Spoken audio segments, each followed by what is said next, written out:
여러분 안녕하십니까? 이 시간에는 욥기 22장 말씀 중심으로 드리겠습니다.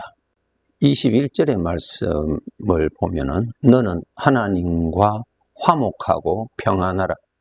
그리하면 복이 네게 임하리라. 귀한 말씀이 있습니다. 여러분, 나무가 물을 떠나면은 나무는 복되게 살 수가 없지요. 나무는 반드시 물과 같이 있어야, 물을 가까이 해야 나무가 살도록 되어 있습니다. 이와 마찬가지로 사람은 하나님이 창조하신, 하나님이 사랑하시는 그러한 관계에 있는 자이기 때문에 하나님을 멀리하면은 사망에서 시달림 받습니다. 나무가 물을 멀리하면은 죽어가지요. 시들어지고 약해지고 자랄 수가 없고 시간 문제지. 결국은 그 나무는 죽어버리죠. 그와 마찬가지로 사람은 하나님이 창조하셨기 때문에 하나님과 가까이 하고 하나님의 도움을 받아야만이 하나님께서 사람을 창조하신 목적, 하나님의 형상이 나타나는 그러한 사람으로 살아갈 수가 있습니다. 그런데 하나님하고 멀어지면은 죽음의 지배를 받지요. 그럼 우리 사람에게 죽음이 무엇입니까? 죽음의 생각, 사망의 생각이라고 부르지요. 이 사망의 생각에서 시달림 받습니다. 이 사망의 생각의 근원은 죄에서부터 나옵니다.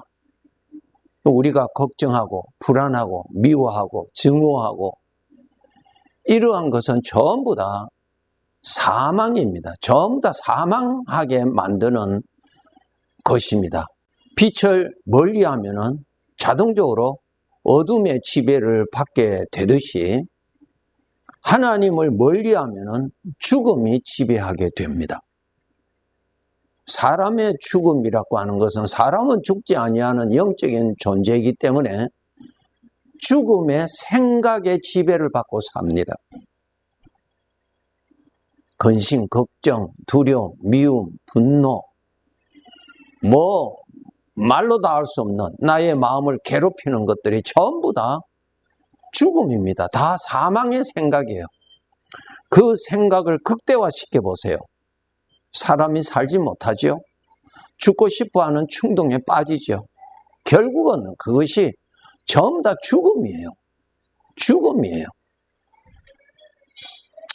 그렇기 때문에 우리 사람은 반드시 나무는 물을 가까이 해야 나무가 행복하게 살고 나무의 아름다움이 나오고 잎과 아름다운 열매를 낼 수 있는 것처럼 사람이 하나님과 가까이 해야 하나님의 도움을 받아서 사람으로 살 수 있습니다.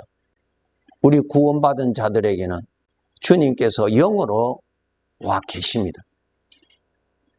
그분과 가까이 지내야, 그분을 품고 지내야, 그분과의 좋은 관계를 가지고 살아야 내가 그분의 도움으로, 그분의 지혜로, 그분의 마음으로, 그분의 생각으로 죽음의 삶이 아니라 복되게 살아갈 수가 있습니다. 나라는 존재가 지음받았을 때 목적이 있잖아요.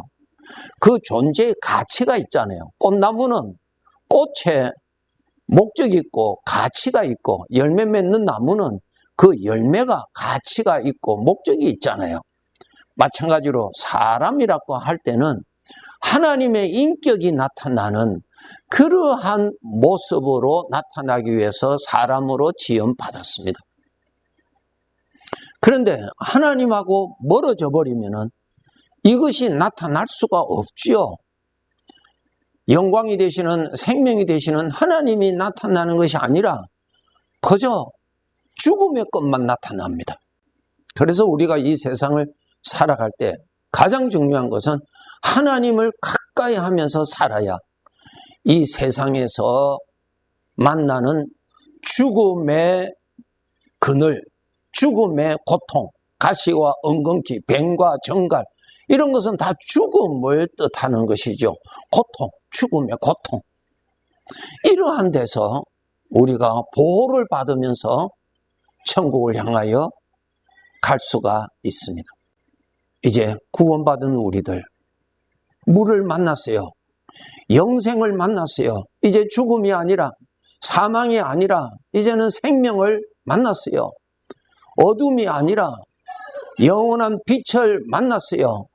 이제는 어떻게 되겠어요? 생수가 되시는 하나님을 가까이 해야죠. 빛이 되시는 하나님을 가까이 해야 어둠에서 그만큼 벗어나지요. 물을 가까이 해야 더위와 기근으로부터 벗어날 수가 있지요. 여러분, 이 세상의 것으로 사망에서 자유할 수 있는 것은 하나도 없습니다. 하나님밖에 없어요. 하나님을 가까이 하셔야 돼요. 자, 이 시간에 하나님을 가까이 하기 위해서 세 가지를 오늘 말씀하고 계시는데, 첫째로 하나님의 말씀이 나의 마음에 늘 살아있도록 하나님의 말씀을 여러분이 가까이 하시고 하나님의 말씀을 여러분이 품으셔야 됩니다. 걱정되는 생각, 나를 죽이는 사망의 말들, 사망의 생각을 마음에 품는 대신에 생명의 말씀이신 하나님의 말씀을 마음에 부지런히 품으셔야 됩니다. 이것이 하나님을 가까이 하는 길입니다. 22절에 보면은 청하건대 너는 하나님의 입에서 교훈을 받고 하나님의 말씀을 내 마음에 두라. 마음에 하나님의 말씀을 담아야 돼요. 여러분, 우리 성도들이 하나님의 말씀을 읽어요. 하나님의 말씀을 들어요. 그런데 마음에는 별로 품지를 않아요. 그냥 듣고 들을 때만 잠깐 은혜 받고 마음에 품는 것은 여전히 내가 어떻게 살까? 무엇을 먹을까? 내가 만나는 어떠한 문제에 대한 고민, 불안, 잡다한 생각, 세상을 사랑하는 어떠한 생각, 그러한 사망의 말들만 마음에 가득하게 담아 놓으면은 그 나무는 물을 가까이 하는 것이 아니라 물을 떠나는 것입니다. 물을 떠나면은 나무는 죽어가는 거예요. 죽어가는 겁니다. 여러분, 오늘 또 우리가 살아야 될 거 아니에요. 그런데 죽음으로 가는 것이 어떻게 삽니까? 그냥 그거는 죽음이에요. 죽음으로 가는 것입니다. 그러한 길로 가서는 아니 되는 것입니다. 여러분, 여러분의 마음에 다른 생각, 다른 말을 마음에 품어서 살아있도록 하는 대신에 생명의 말씀, 나를 살려주시는 말씀, 나의 생수가 되시는, 빛이 되시는 하나님의 입에서 나오는 말씀을 여러분의 마음에 늘 품도록 생각하세요. 노력하세요. 정기적으로 하나님의 말씀을 듣고, 정기적으로 하나님의 말씀을 읽고, 정기적으로 하나님의 말씀을 묵상해서 여러분 안에 걱정, 근심하는 소리가 살아있는 대신에 하나님의 말씀이 마음에 살아있도록 여러분이 그렇게 수고를 해야 그것이 바로 하나님을 가까이 하면서 사는 것입니다. 시편 73편 28절에 보면은 하나님께 가까이 함이 내게 복이라. 예, 맞아요. 하나님을 가까이 해야 삽니다, 여러분. 하나님을 가까이 하세요. 두 번째로는 하나님이 싫어하시는 죄를 마음에 품지 않도록 해야 됩니다. 23절에 보면은 내가 만일 전능자에게로 돌아가면 내가 지음 받을 것이며 또 내 장막에서 불의를 멀리하라 그랬어요. 하나님을 대적하고 하나님을 무시하고 멸시하는 그 죄에서 오는 생각, 육신에서 오는 생각을 마음에 품는 것은 하나님을 가까이 하는 것이 아니라 하나님을 대적하는 것입니다. 무엇보다도 너의 마음을 지키라 그랬어요. 이 마음은 여러분이 예수 그리스도를 믿어서 구원받았다면 이 마음은 지성소예요. 주의 성령이 임재하시는 거룩한 장소예요. 이곳에는 하나님의 거룩한 영광이 가득 차도록 늘 제사장이 되시는 여러분이 성전을 잘 관리해야 돼요. 하나님의 은혜가 늘 머물러 있도록, 등잔에 불이 꺼지지 아니하도록 늘 기름을 부어 주어야 되고, 떡상에 떡이 상하지 아니하도록 늘 챙겨 주어야 되듯이, 이 지성소, 이 마음에 하나님의 말씀이 풍성하게 있도록 여러분이 노동을 하셔야 돼요. 두 번째로는 지금 말씀드린 대로 죄악된 것을 두면 안 돼요. 하나님을 무시하고 하나님을 조롱하고 하나님을 멸시하는, 하나님을 부인하는 죄에서 오는 생각을 가슴에 품고 있으면 성전을 부정케 하는 것이요, 성전을 더럽히는 것입니다. 그렇게 되면 안 되죠? 구약 성경 보세요. 이스라엘 백성들 성전을 얼마나 더럽혔어요. 이방인들이 섬기는 신상을 성전에다 두었다 그랬어요. 무슨 뜻이에요? 하나님이 없는 사람들이 마음에 품고 있는 죄악된 생각, 하나님을 무시하는 생각, 육신의 생각을 자기 마음의 주인과 같이 그 생각이 가득하게 있는 사람은 성전에 이방 신상을 둔 죄가 되는 것입니다. 그러한 죄에 빠지지 아니하도록 늘 수고하셔야 돼요. 여러분이 예수 그리스도를 믿어서 구원받았다면 여러분은 하나님의 것이에요. 하나님의 성전이라고 분명히 말씀하셨어요. 내 것은 너의 것이 아니라 내 것이라 그랬어요. 성전이에요. 하나님이 맡기신 성전이에요. 이 성전을 지켜야 할 의무가 있습니다. 성전이 부정하지 아니하도록 늘 조심하셔야 됩니다. 자기 자신이 자기 것이라고 하는 죄의 생각에 속지 마세요. 하나님의 것이에요. 주의 영이 임재하시는 성전이요. 성전이 무엇입니까? 하나님의 집이라는 것입니다. 그 집의 주인이 누구세요? 하나님이세요. 하나님의 집을 부정케 하지 않도록 늘 성문을 굳게 지키셔야 됩니다. 거룩한 것은 받아들이고 부정한 것을 분별하여서 거절하고 성문을 굳게 지키도록 여러분 늘 깨어서 신앙생활 해야 하는 것입니다. 세 번째로는 나의 삶의 우선순위가 주인이십니다. 하나님이십니다. 내가 내 삶의 우선순위의 첫 번째가 아닙니다. 내가 원하는 어떠한 세상의 욕심이 첫 번째가 아니에요. 나의 주인 되시는 하나님이 내 존재의 첫 번째입니다. 나의 머리십니다. 나의 예수님이 나의 주인이십니다. 종에게 주인이 자기보다 먼저지요. 종이 어떻게 주인보다도 자기가 더 먼저가 될 수 있습니까? 여러분이 예수님을 주님이라고 분명히 여러분이 인정하시고 부르신다면 여러분에게는 주인이 먼저입니다. 주인이 우선순위입니다. 그래서 여러분이 생각하실 때 내가 이렇게 하는 것이 주인에게 마음에 드실까? 주인이 기뻐하실까? 주인이 싫어하실까? 늘 주인 앞에서 여러분이 판단하셔야 됩니다. 사사기 특징이 뭐예요? 그 시대에 왕이 없으므로 각각 자기 소견에 옳은 대로 행하였다.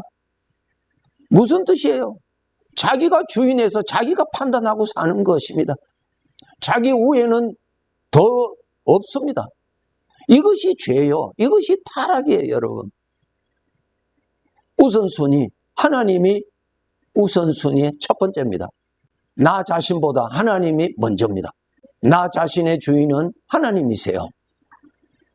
그분이 나의 주인이세요. 하나님 보시기에 좋았더라. 내가 이렇게 살면 주님이 좋아하실지, 주님의 마음에 맞을지 늘 모든 기준은 주인에게 있는 것입니다. 이것이 내 마음에 든다. 이것이 나에게 좋다. 그것은 주인이 없는 죄의 종들이 하던 생각의 습관입니다. 하나님이 나의 머리세요. 하나님이 나의 주인이세요. 욥기서에 보세요.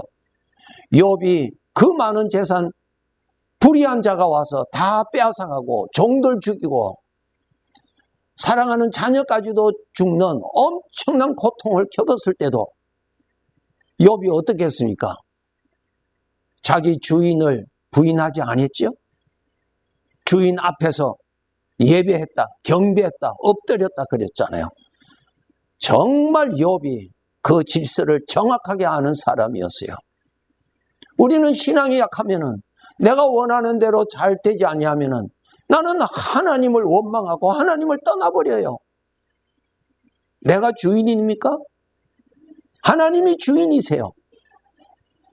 욥기서에서 하나님이 우리에게 알려주시는 것이 무엇입니까? 네가 내 자신을 섬기는 자가 되지 말라. 너의 진정한 주인 되시는 하나님을 섬겨라. 그것이 내 자신에게 영광이 되는 영원한 진정한 삶이다. 이것을 욥기서에서 말씀하고 계십니다. 신앙생활 잘한다고 해서 모든 것이 잘 돼요? 잘 될 수도 있지요. 그러나 잘 안 될 수도 있는 것이에요. 건강할 수도 있어요. 그러나 건강하지 못할 때도 있어요. 이런 형편이나 저런 형편이나 이 짧은 나그네 길에 나의 머리가 되시는 하나님을 섬기고 하나님이 기뻐하시는 그러한 고난과 그러한 어려움 중에서도 내가 이때 어떻게 내가 마음을 가져야 주님이 기뻐하실지, 주님이 보시기에 맞는 것인지, 주님 보시기에 내가 바르게 사는 것인지 늘 주님을 섬기는 삶을 살아가는 것이 나의 삶이에요. 충성히 주님께 충성하면서 사는 것이 피조물로서 제일 잘 사는 것이고 가장 자기 자신에게 앞날에 영광이 보장되는 삶이에요. 이것을 아시고 조금 지나면은 이 세상의 삶을 마감하고 아버지 앞에 가서 아들로서 아버지를 얼마나 잘 섬겼느냐에 따라서 영원한 나라에서 영원한 영광을 각각 나누어 주신다고 하셨습니다. 그날에 보다 더 큰 영광을 주인 되시는 우리 아버지께로부터 더 받을 수 있는 자가 되도록 오늘 또 깨어서 믿음으로 삽시다. 네, 감사합니다.